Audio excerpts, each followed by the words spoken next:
अंबाजी भगवान शिव से विलग होकर अपने शरीर को भस्म किया, हिमालय के यहां जाकर के पार्वती जी के रूप में प्रकट हुए। हिमालय पुत्री पार्वती बाल्यावस्था से ही निरंतर ध्यानस्थ रहना शिव अनुराग में। जब किशोर अवस्था हुई, किसी से कोई संभाषण नहीं करती थी माता जी, हर समय भगवान शिव के ध्यान में निमग्न रहना, कठोर तप करना शुरू कर दिया। जो बिल्व पत्र सूख कर गिर जाते थे, माता जी उसको अपने मुख में रख करके पा लेती। एक बिल्व पत्र, अपर्णा, शरीर सूखने लगा। माता जी का नाम अपर्णा। भारी तपस्या।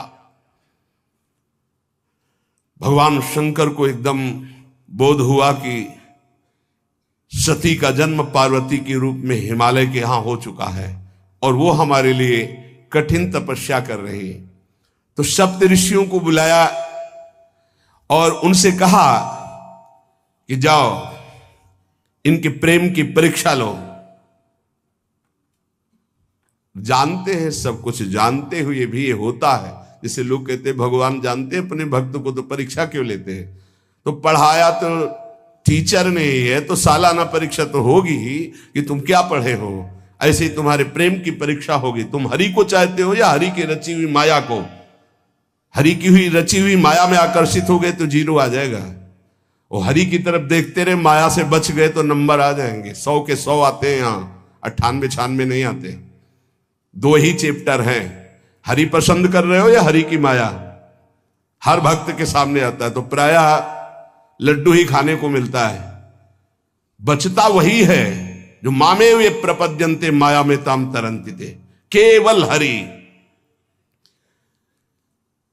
पार्वती पहि जाई तुम प्रेम परीक्षा लेहु, गिरिहि पेरि पठयहु भवन दूरी करेहु संदेहु। हे सप्तऋषियों, जाओ, हमारी आज्ञा है। पार्वती की प्रेम की परीक्षा लो, यदि पास हो जाएं तो उनको तपस्या से निवृत्त करो। बोलो महादेव जी प्राप्त हो जाएंगे। जाओ भवन को चली जाओ, तपस्या की आवश्यकता नहीं। ऋषियों ने जाकर के पार्वती जी को देखा, मानो मूर्तिमान तपस्या विराजमान हो, अस्थिमात्र हुए रहे शरीर, सूखे पत्ते बिल्व के। मुनि बोले, हिमांचल नंदिनी, इतना कठोर क्या प्राप्त करना चाहती हो? किसकी आराधना कर रहे हो? तुम्हारा लक्ष्य क्या है? यदि हम सुनने के अधिकारी हों तो आप कृपा करके बता सकती हैं। पार्वती जी ने कहा, मन बड़ा सकुचाता है आपसे ये बताने में। आप लोग कहीं मेरी हंसी ना उड़ा दें जो मेरा लक्ष्य है। मैंने भी बहुत सिखाने की कोशिश की, लेकिन मेरा मन नहीं मान रहा, हठ पकड़ लिया है। क्योंकि मेरे गुरुदेव ने मुझे जो आकर के बचपन में बता दिया, मैं वही हृदय से स्वीकार कर ली। मनु हठ परा सुनई न सिखावा, चहत बारी पर भीति उठावा। नारद कहा सत्य सोई जाना, बिनु पंखन हम चाहि उड़ाना। मुनियो, वैसे आप भी हंस दोगे। ऐसा लगता है जैसे हम भारी प्रबल धारा में बालू का बांध बनाना चाहती हैं। कहां भगवान शिव और कहां मैं? मेरे गुरुदेव नारद ने बचपन में आकर के कहा तुम्हारे पति देवाधिदेव महादेव होंगे। बस मैं तब से अपने पति की प्राप्ति की आराधना कर रही हूं। पता नहीं आप मेरी बात सुनकर हंसेंगे कि मानो बिना पंख के मैं आकाश को छूना चाहती हूं। ऋषि हंस पड़े और कहा, बात तो सही है। पर्वत से उत्पन्न हुई हो तो इसलिए तुम्हारी बुद्धि भी हमें लगता है जड़ ही है। नारद के उपदेश से आज तक किसी का घर बसा है? नारद के उपदेश से किसी का घर बसा है? अरे जिस जिसका उपदेश किया उसको बैरागी बना दिया, गृहस्थी तो बनाया नहीं। नारद उपदेश सुनकर किसी का घर बसा हो ऐसा तक प्रमाण नहीं है। देखो दक्ष के पुत्रों को उपदेश किया, 10,000 को 1,000 लौट कर नहीं आए, सब बैरागी बन गए। चित्रकेतु को उपदेश किया, घर चौपट हो गया। प्रहलाद जी को उपदेश किया, पूरा हिरण्यकश्यप का नाश हो गया। नारद सिख जे सुनहि नर नारी, अवसि होई तजी भवनु भिखारी। तुम्हारे गुरु नारद जी की जो सीख सुना बर्बाद हो गया, बाबा जी बन गया, भजनानंदी बन गया। वैसे हम बताएं, नारद जी हैं बड़े कपटी, ऊपर से साधु का चिन्ह है, अंदर से कपट। क्या कपट? उसके संसार का नाश कर देते हैं, भगवान से जोड़ देते हैं। मुझे नारद जी की बात कम समझ में आती है। ये उल्टा बोल रहे ऋषि परीक्षा के लिए, गुरु निष्ठा हटाने के लिए, समझ रहे हो? पार्वती जी ने कहा बचपन में मेरे गुरुदेव ने बता दिया, वही मैं। नारद जी की बात आज तक घर किसका? जो नर नारी नारद की बात सुने भवन त्याग करके भिखारी बन गया, प्रमाण है। उनके वचनों पर तुम विश्वास मान रही हो। महादेव जी को पति निर्गुण नीलाज कुबेश कपाली, अकुल अगेह दिगंबर ब्याली। नारद जी ने तुम्हें भगवान शिव को पति बिल्कुल निर्गुण समझो। निर्गुण को बता, दूसरा भी अर्थ होता है और एक अर्थ होता है कि कोई गुण नहीं। नीलाज, नंगे धड़ंगे घूमते कभी कभी। दिगंबर, कोई लज्जा नहीं। कुबेश, भाई सुंदर मुकुट लगाए हो, पोशाक पहने हो, नहीं, चिता की भस्म लगाए, मुंडों की माला पहने, बहुत बाघंबर डाल लिया, ये कुबेश है। कपाली, मनुष्य के मुंडों की माला। अकुल, आज तक कोई पता नहीं लगा कि किस कुल के हैं महादेव जी, क्योंकि सब कुलों के मूल है, मूल का मूल वही है, उनके मूल कोई है नहीं। आगे एक दीवाल नहीं है, 60,000 योजन का एक बरगद का पेड़ है, उसी के नीचे रहते। 60,000 योजन, 1 योजन 4 कोस, 1 कोस 3 किलोमीटर। कितना बड़ा वटवृक्ष? कैलाश में एक वटवृक्ष जिसके नीचे रहते 60,000 योजन का। 6 ऋतुएं शोभा देती उसी वटवृक्ष के। और कोई घर तो है नहीं महादेव जी के। और आभूषण भूल मत करना, बड़े बड़े विषैले सांपों का आभूषण कोई सोना चांदी नहीं पहनते महादेव जी। हमें लगता है ऐसा दूल्हा के लिए ऐसा तप। नारद जी ने ठग लिया तुम्हें, पागल बना दिया तुम्हें। देवाधिदेव महादेव के सुनो, इन्हीं ने शिक्षा दी थी सती को। ऐसे बौरे पति मिले, आग में जाके शरीर भस्म करना पड़ा। इसलिए हम तुम्हें बता रहे हैं कि बहुत सुंदर दूल्हा हम देख के आए हैं। हम जान गए थे कि तुम तपस्या कर रही हो। हरि का नाम सुना है? बैकुंठ में रहते हैं, बहुत सुंदर हरि है। यदि उनका आप वर्ण कर ले तो सुखी हो जाएंगे। बैकुंठ राजधानी, अब आभूषण उनके क्या कहना, पार्षद सही। ऐसे शिव जो चिता की राख लगाते हैं, सांपों की माला पहनते हैं, मुंडों की माला, सांप का जनेऊ, बाघंबर, हमें तो पसंद नहीं आए।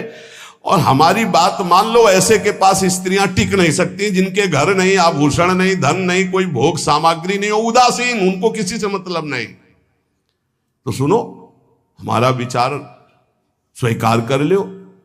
अति सुंदर सुचि सुखद सुशीला, गावहि वेद जासु जस लीला, असबरु तुम्हि मिलावब आनी। बहुत सुंदर त्रिभुवनपति, बड़े सुशील, गुणवान, जिनका यश वेद गाते गाते अघाते नहीं है, कोई दोष नहीं, सद्गुणों के समुद्र, लक्ष्मीपति वैकुंठाधिपति। तुम्हें कुछ नहीं करना, हां बोलो, वो आएंगे, गरुड़ पे बैठाल के ले जाएंगे, तपस्या करने की जरूरत नहीं। पार्वती जी बहुत हंसी, सुनति बिहसी कहा वचन भगवान। अच्छा अच्छा अच्छा, आपने ठीक कहा कि पर्वत से हमारा प्रादुर्भाव हुआ है, इसलिए आपको यह भी पता होगा कि पर्वत बहुत हठीला होता है, जहां डटा है वहीं डटा रह सकता है। सुनो, पर्वत से सोना भी उत्पन्न होता है, जो आग में जलाने पर भी अपना तेज बढ़ाता है, घटाता नहीं। तुम मेरे गुरुदेव के प्रति ऐसा बोले कि वो जिसको उपदेश करते हुए उसका घर उजड़ जाता है, तो बसो भवन उजरो नहीं डरो, पर नारद बचन न मैं परिहरऊं। अपने गुरुदेव के एक भी शब्द को मैं नहीं काट सकती, चाहे मेरा जीवन रहे या ना रहे। बसन हमारा और हमारा भवन, हमारा श्रृंगार, हमारा सर्वस्व, ये मिले या ना मिले, पर हमारे महादेव जी मुझे मिले। तुम आभूषणों की, वसन भूषण की बात कर रहे हो, ग्रह की बात कर रहे हो, पद की बात कर रहे हो। गुरु के बचन प्रतीति न जेहि, सपने हूं सुगम ना सुख सिद्धि तेहि। एक बात तुम्हें बता दूं सप्तऋषियों, जिसे अपने गुरुदेव के वचनों पर विश्वास नहीं, गुरुदेव का भरोसा नहीं, उसे कभी कोई सुख और सिद्धि कदा प्राप्त ही नहीं हो सकती। महादेव वो गुण भवन विष्णु सकल गुण धाम, जय कर मनुरम जाहि संते ही सन काम। आपने बताया कि महादेव में कोई गुण नहीं है और विष्णु समस्त सद्गुणों के धाम है, मैं मानती हूं, लेकिन मेरा मन महादेव जी से रम गया है। अब तो केवल महादेव जी, पहले मिलते हो सलाह करते तो तुम्हारी बात सुनती, अब तो गुरुदेव नारद जी ने जो उपदेश किया वही मैं करूंगी। अब मैं जन्म संभुहित हारा, को गुण दूषण करे विचारा। ये इष्ट निष्ठा होनी चाहिए। अब तो हमारा जन्म आराध्य देव के लिए, अब कौन गुण दोष का चिंतन करे। जन्म कोटि लग रगर हमारी, बरऊं शंभुनता रहूं कुमारी। करोड़ जन्म लूंगी, अगर इस जन्म में महादेव जी ने मिले तो करोड़ जन्म लूंगी, हर जन्म तप करूंगी, पर हमारे प्रीतम होंगे महादेव, पति होंगे महादेव। तजऊ न नारद कर उपदेशु, आपु कहीं सत बार महेशु।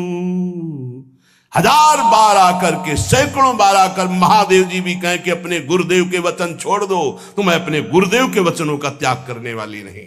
आप जा सकते हैं, बहुत जगत में कुंवारी कन्याएं और कुंवारे वर हैं, उनका ब्याह करा दीजिए। मेरी तो केवल एक ही बात रहेगी, हर जन्म महादेव जी के लिए। समस्त सप्तऋषियों ने साष्टांग दंडवत की और कहा, जगदम्बा आप नित्य शिव की अर्धांगिनी, भगवान शिव ने ही मुझे भेजा था आपकी परीक्षा के लिए। जाओ, भगवान शिव सब जान रहे हैं, ब्याह पक्का, अब आपको तप करने की जरूरत नहीं है। तुम माया भगवान शिव, सकल जगत पितुमात, नाई चरण सिर मुनि चले, पुनि पुनि हर्षत गात। प्रणाम करके सप्तऋषि गए, हिमांचल से कहा, सादर अपनी कन्या को लिवा लाओ और ब्याह की तैयारियां शुरू करो। महादेव जी ब्याह के लिए पहले से ही राजी हैं और समस्त देवता ब्रह्मा जी आज उनके पास जा रहे हैं प्रार्थना करने के लिए। इधर जब पार्वती जी को लेकर हिमालय अपने घर पे आते हैं, तब भगवान विष्णु, समस्त देवता, ब्रह्मा जी कैलाश पहुंचे, जहां भगवान शिव विराजमान थे। सबने स्तवन किया और कहा, प्रभु बहुत दिन से एक लालसा है